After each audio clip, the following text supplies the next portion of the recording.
Assalamualaikum. Hai semua, masih di catatan istimewa guys. Ada beberapa kota di dunia yang ditinggalkan oleh penduduknya akibat perang atau bencana nuklir.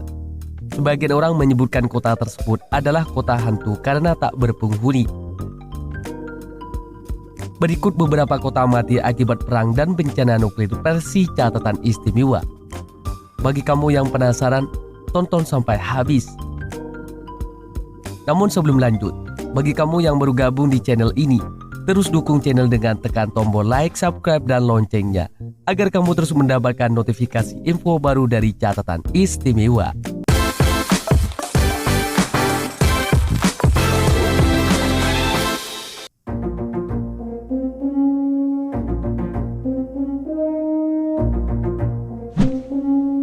Kita awali dari Ukraina, Pripyat. Pripyat adalah sebuah kota yang terletak dekat dengan pembangkit listrik tenaga nuklir Chernobyl di Ukraina. Pada tanggal 26 April 1986, terjadi kecelakaan nuklir Chernobyl di reaktor nomor 4 pembangkit tersebut yang menyebabkan ledakan dan pelepasan radiasi besar-besaran ke lingkungan sekitarnya. Setelah kecelakaan tersebut, lebih dari 49.000 penduduk Pripyat dievakuasi dalam waktu singkat untuk menghindari dampak radiasi yang berbahaya bagi kesehatan. Evakuasi dilakukan dalam kurun waktu 36 jam setelah kejadian. Pripyat yang sebelumnya merupakan kota yang ramai dan berpenduduk, dengan cepat menjadi kosong dan tidak berpenghuni. Sejak saat itulah, Pripyat telah ditinggalkan dan menjadi kota hantu. Radiasi yang masih ada di sekitar kota tersebut membuatnya tidak aman untuk dihuni dalam jangka waktu yang lama. Bangunan-bangunan di Pripyat tetap berdiri seperti waktu berhenti, memberikan gambaran tentang kehidupan sebelum bencana tersebut. Meskipun Pripyat merupakan kota hantu, seiring berjalannya waktu, minat wisata terhadap wilayah ini meningkat. Beberapa turis berkunjung ke Pripyat untuk melihat dan mempelajari tentang kecelakaan nuklir Chernobyl, meskipun akses ke beberapa area terbatas untuk melindungi keselamatan pengunjung dari paparan radiasi yang berlebihan. Pemerintah Ukraina dan berbagai lembaga internasional terus melakukan upaya pemantauan dan pemulihan di sekitar zona eksklusi Chernobyl, termasuk Pripyat, dengan tujuan menjaga lingkungan dan mengurangi risiko dampak radiasi.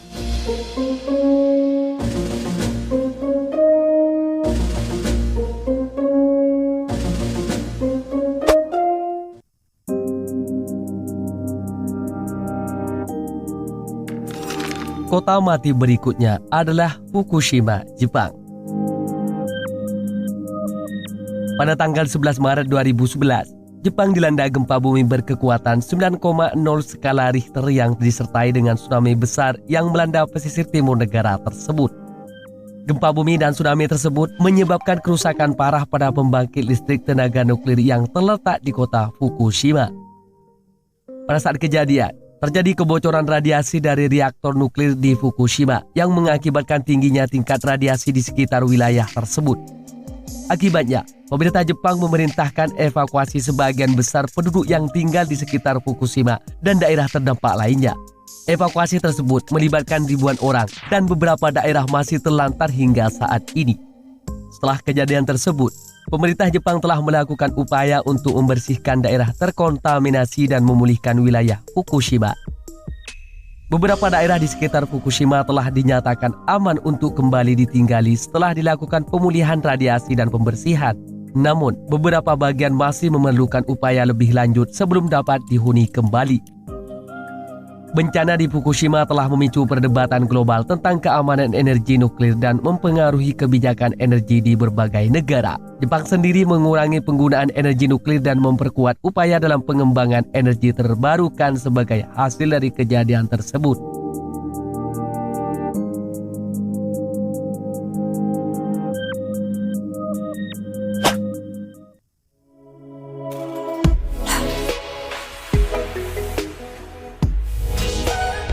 Kita lanjut ke Asia Barat, Parosa, Siprus.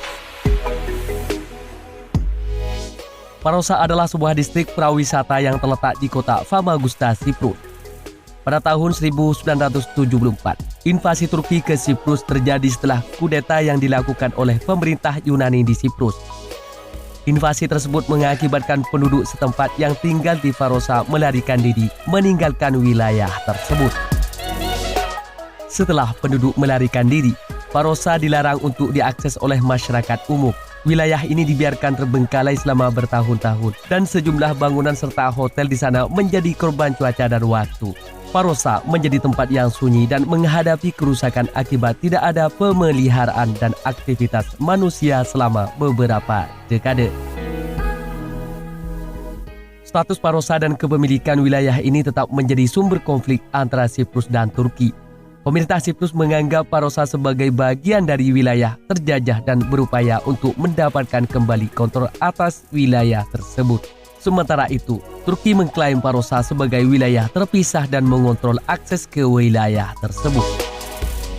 Baru-baru ini, terdapat upaya untuk membuka kembali Farosa bagi masyarakat umum. Pada tahun 2020, Turki membuka bagian dari pantai Farosa untuk umum yang menimbulkan ketegangan dengan pemerintah Siprus dan masyarakat internasional.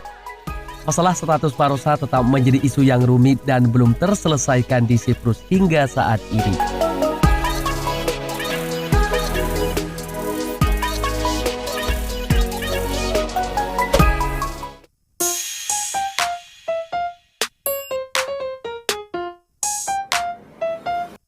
Oradour-sur-Glane, Prancis. Peristiwa yang mengerikan terjadi di Oradour-sur-Glane pada tanggal 10 Juni 1944 selama Perang Dunia II. Pada hari itu, pasukan Waffen-SS Jerman menyerbu kota tersebut dan membantai hampir seluruh penduduknya. Mereka membawa seluruh penduduk kota termasuk wanita dan anak-anak ke pusat kota dan memisahkan mereka menjadi beberapa kelompok. Para pria dan anak laki-laki dipisahkan dan dibawa ke beberapa tempat di kota, sementara wanita dan anak perempuan dikumpulkan di gereja. Para pria dan anak laki-laki ditembak di berbagai tempat di kota, sedangkan wanita dan anak perempuan di gereja diserang dengan granat dan senapan mesin. Setelah serangan tersebut, kota Oradour-sur-Glane hancur dan hampir seluruh penduduknya tewas. Setelah peristiwa tragis ini, keputusan diambil untuk membiarkan kota Oradour-sur-Glane dalam keadaan yang sama sejak saat itu sebagai monumen peringatan bagi korban dan sebagai pengingat kekejaman Perang Dunia II. Puing-puing bangunan dan reruntuhan yang terbakar masih ada di tempatnya, menciptakan suasana yang mencekam dan memperingatkan tentang kekejaman perang. Oradour-sur-Glane telah menjadi simbol peringatan yang kuat bagi banyak orang, mengingatkan akan tragedi yang terjadi selama Perang Dunia II dan mendorong kita untuk belajar dari masa lalu demi menciptakan dunia yang lebih baik di masa depan.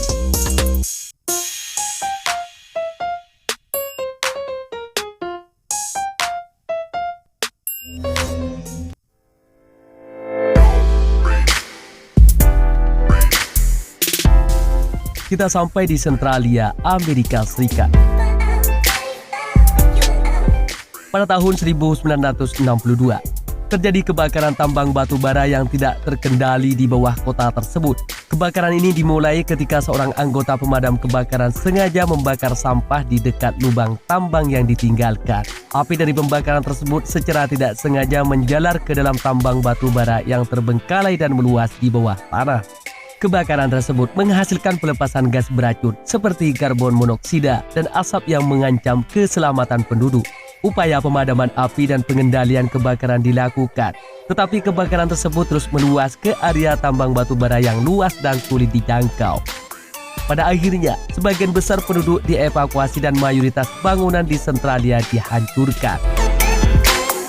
Pada saat ini, kebakaran tambang batu bara masih menyala di bawah tanah di Sentralia.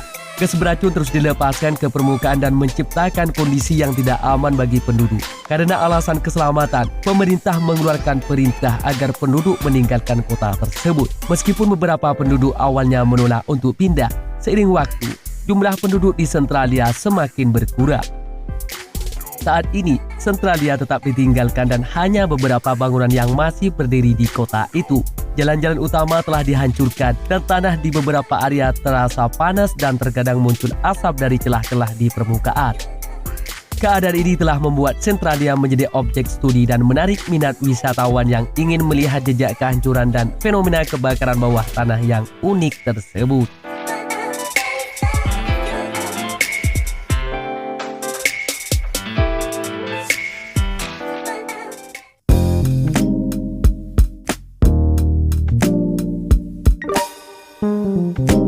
Demikian seputar kota mati akibat perang dan bencana nuklir versi catatan istimewa. Namun perlu kita tambahi bahwa kota-kota yang telah disebutkan adalah contoh kota mati yang terkenal di dunia yang ditinggalkan oleh penduduk mereka akibat perang atau bencana nuklir. Setiap kota memiliki kisah unik dan merupakan simbol tragedi yang mempengaruhi kehidupan penduduk masing-masing. Bagi kamu yang punya tambahan terkait kota mati tersebut, tulis di kolom komentar ya. Sampai sini dulu guys. Sampai bertemu kembali di catatan istimewa selanjutnya. Wassalam.